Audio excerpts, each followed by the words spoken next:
पाख बारी जगार मोबाइल टावर पर जागा भड़ा देले घरोई कंपनी को दीर्घ 9 वर्ष है। एबे किंतु कंपनी ना देउछि भड़ा ना टावर रक्षणाबेक्षण करुछि कंपनी।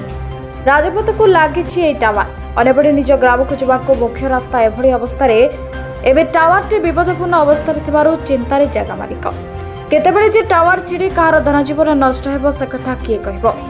एबे कंपनी को बारंबार लिखित जणाइथिले मध्य सुनुनाहांती कि कोनोसी उत्तर देउनाहांती कंपनी कर्तृपक्ष।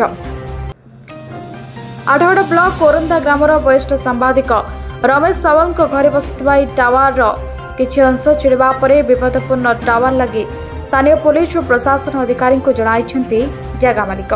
एवं किंतु स्थानीय प्रशासन तरफ निजे उपजिलापाल यार तदंत करी कंपनी कर्तृपक्ष को जणाई किभली समस्यार समाधान हेबो बोली भरोसा दैछन्ती बोली जागा मालिकंक ठारू प्रकाश।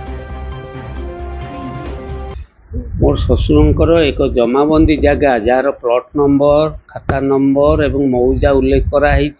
प्लॉट नंबर है 1168 बाई 1252, खाता नंबर 279 बाई 41, मौजा है ओरंदा। डिस्नेट वायरलेस लिमिटेड जोटा कि एयरसेल नाम परिचित थिला 2004 मसीह 2006 मसीह सहित एग्रीमेंट करथला 3 वर्ष पे। जो एग्रीमेंट डीटा 2009 मसीह पर्यंत बलवत्तर थिला।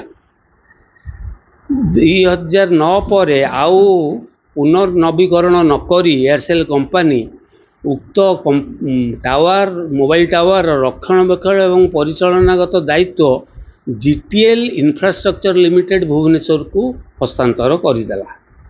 एवं जीटीएल इंफ्रास्ट्रक्चर लिमिटेड आमको पूर्व भली एयरसेल कंपनी भली 2017 मसीहा नवेम्बर मास पर्यंत मासिक 3500 टंका नेखा मोर ससुरंकर बैंक अकाउंट को तांकर भड़ा बाबद अर्थ पैठ करी चलीथिला। 2017 मसीहा पर आउ जीटीएल कंपनी कौनसी कर्मकर्ता बा तांकर कौनसी कर्मचारी आसिकी जोगाजोग रखिले नहीं किंबा से टावर रक्षणाबेक्षण कले नहीं। रक्षणाबेक्षण अभाव क्रमागत भाव क्षतिग्रस्त हो चलला, सेठू चोरी है, विभिन्न प्रकार कार्यक्रम है और जहाँफल कि भग्न अवस्था आड़ू चली आसला। सब कलेक्टर आठगड़ महोदय आज वेरिफिकेशन बेले प्रतिश्रुति देइछन्ती यथाशीघ्र मुझे नोटिस करके डकौछि जदि न आसला ता ना एफआईआर दिज्व और आपको भांगिया ऑर्डर कराब और तुम पैसा केमती पाइब तार व्यवस्था करा।